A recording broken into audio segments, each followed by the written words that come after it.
Welcome to my channel Haji Sheikh Nagoor. Please subscribe. అంతిమ దైవ గ్రంథం ఖురాన్ 24 అన్నూర్ కాంతి సూరా. أعوذ بالله من الشيطان الرجيم بسم الله الرحمن الرحيم. అపార కరుణామయుడు పరమ కృపాశీలుడు అయిన అల్లాహ్ పేరుతో. ఆయత్ నంబర్ 32. وأنكحوا الأيام منكم والصالحين من عبادكم وإمائكم إن يكونوا فقراء يغنهم الله من فضله والله واسع عليم. ఆయత్ నంబర్ 32. మీలో వివాహం కాకుండా ఉన్న స్త్రీ పురుషుల వివాహం చేయండి. అలాగే మంచి నడవడికి గల మీ బానిస స్త్రీల వివాహం కూడా జరిపించండి. ఒకవేళ వారు పేదవారై ఉంటే అల్లాహ్ తన అనుగ్రహంతో వారిని ధనవంతులుగా చేస్తాడు. అల్లాహ్ విశాల సంపన్నుడు, సమస్తము తెలిసినవాడు. వ్యాఖ్యానం 44.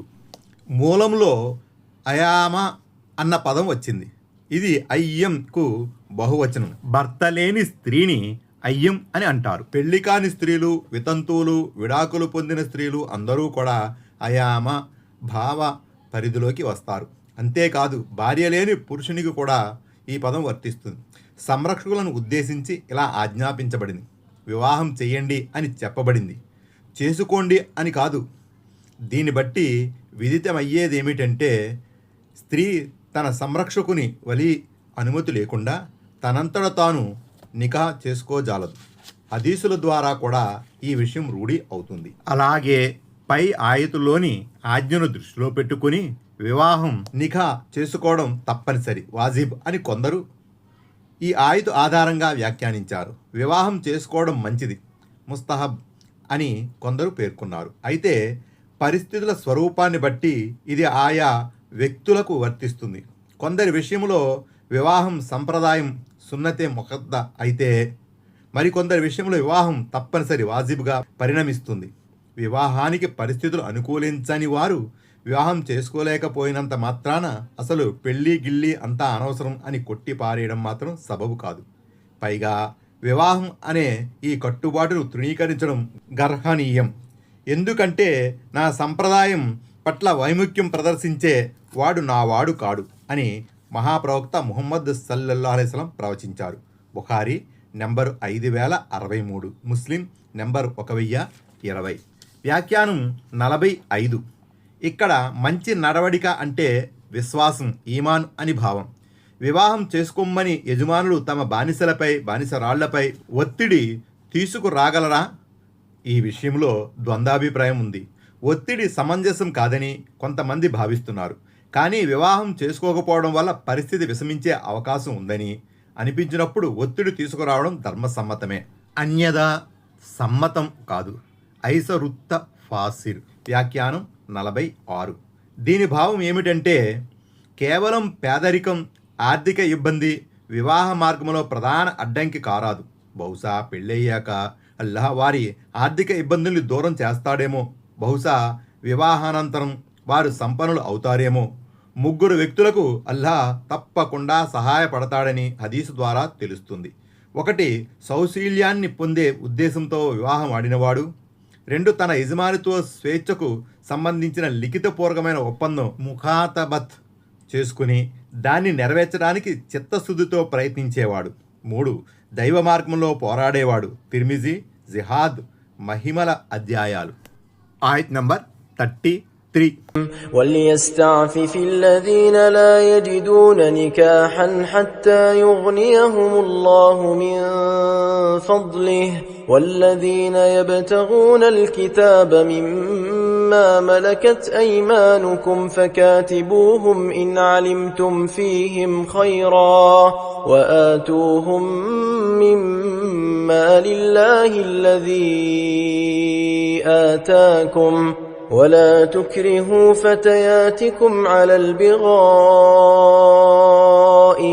أردنا تحصنا لتبتغوا عرض الحياة الدنيا ومن يكرههن فإن الله من بعد إكراههن غفور رحيم.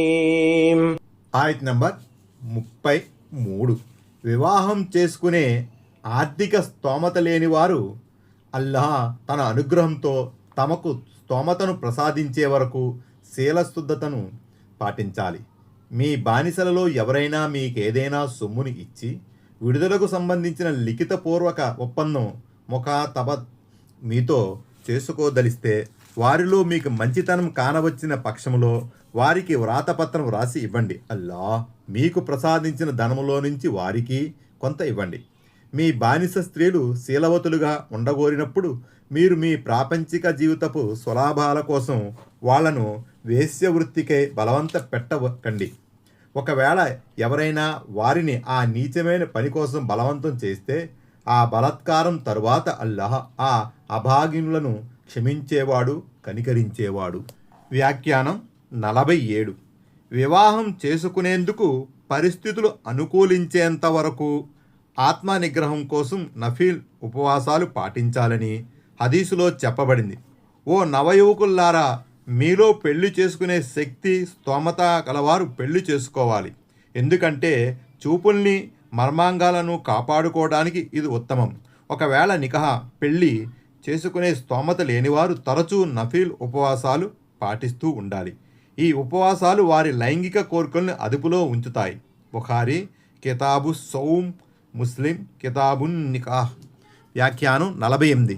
స్వేచ్ఛ కోసం తన యజమానితో వ్రాతపూర్వక ఒప్పందం చేసుకున్న బానిసను ముఖాతబ్గా వ్యవహరిస్తారు.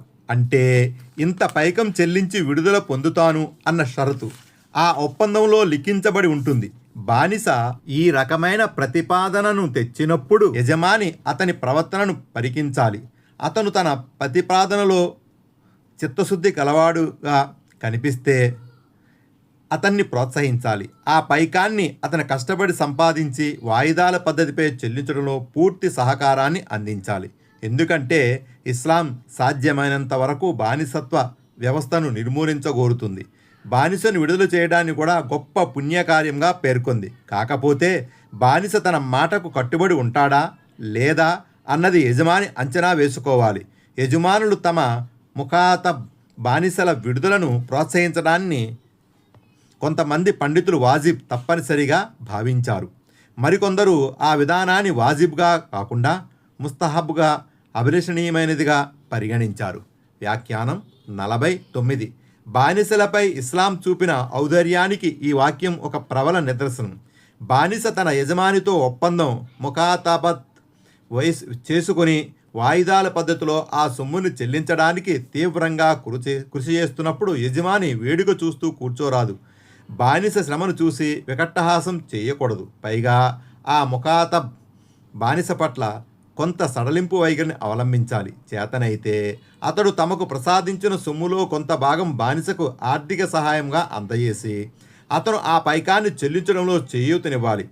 దేవుడు మీకు సిరి సంపదలు ప్రసాదించి మీపై కనికరించాడు కనుక మీరు కూడా ఆ దయానీయ వర్గంపై జాలి చూపి వారి హృదయాలను జయించండి అని అల్లాహ్ ఉపదేశిస్తున్నాడు. అందుకే ఆ పరమప్రభు తౌబా సూరా 60వ ఆయతులో జకాతుకు సంబంధించిన 8 పద్దుల్లో మెడలను విడిపించడాన్ని కూడా చేర్చారు. మెడలను విడిపించడం అంటే బానిసలను కట్టు బానిసత్వం నుంచి విముక్తిని కల్పించడం అని అర్థం. ఈ బృహత్తర కార్యం కోసం కూడా జకాత్ సొమ్మును చెల్లించవచ్చు. వ్యాఖ్యానం 50. అజ్ఞాన కాలంలో ఇస్లాంకు పూర్వం ప్రజలు తమ ఆధీనంలో ఉన్న బానిస యువతులను వేశ్య వృత్తికై పురమాయించి డబ్బు సంపాదించేవారు. పాపం ఆ అబలలకు ఆ పాడు పని ఇష్టం లేకపోయినా చచ్చినట్టు చేసి ఆ కళంకాన్ని అవమానాన్ని మోయవలసి వచ్చేది. అయితే పవిత్ర జీవితం గడపగోరే బానిసరాళ్లపై ఈ మేరకు ఒత్తిడి తీసుకురాకూడదని ఇస్లాం హెచ్చరించింది. అంటే వారు ఇష్టపూర్వకంగా వ్యభిచారం చేయదలిస్తే అట్టి పరిస్థితిలో చేయించవచ్చని దీని భావం ఎంతమాత్రమూ కాదు. పైగా చెడు అలవాట్లు ఉన్న బానిసరాళ్ల దిద్దుబాటు కోసం ప్రయత్నించాలని హదీసు ద్వారా రూఢి అవుతుంది. అసలు వ్యభిచారం అనేదే పరమ నీచ కార్యం. ఆ నీచ కార్యం ద్వారా సొమ్ము చేసుకోవడం మరింత పాపం. అందులోనూ బలవంతంగా బానిసరాళ్లతో ఆ పాడు పని చేయించడం మరింత నికృష్టమైన పరమ జుగుప్సాకరమైన చేష్టగా పరిగణించబడుతుంది. వ్యాఖ్యానం 51. ఏ యజమాని అయినా తన దగ్గరున్న బానిసరాళ్లతో ఈ నీతిమాలిన పనిని చేయిస్తే ఆ పాపమంతా యజమాని నెత్తిన పడుతుంది. ఎందుకంటే ఇక్కడ బలత్కారానికి ఒడిగట్టినవాడు యజమానే. మహనీయ ముహమ్మద్ సల్లల్లాహు అలైహి వసల్లం వారు ఇలా ప్రబోధించారు: నా అనుచర సమాజం వల్ల జరిగే పొరపాట్లు, మరపు వల్ల జరిగే తప్పులు, బలవంతంగా చేయించబడే పనులు మన్నించబడతాయి. ఇబ్నే మాజా, కితాబుత్ తలాక్. Thanks for watching. Don't forget to like, comment and share. Please subscribe.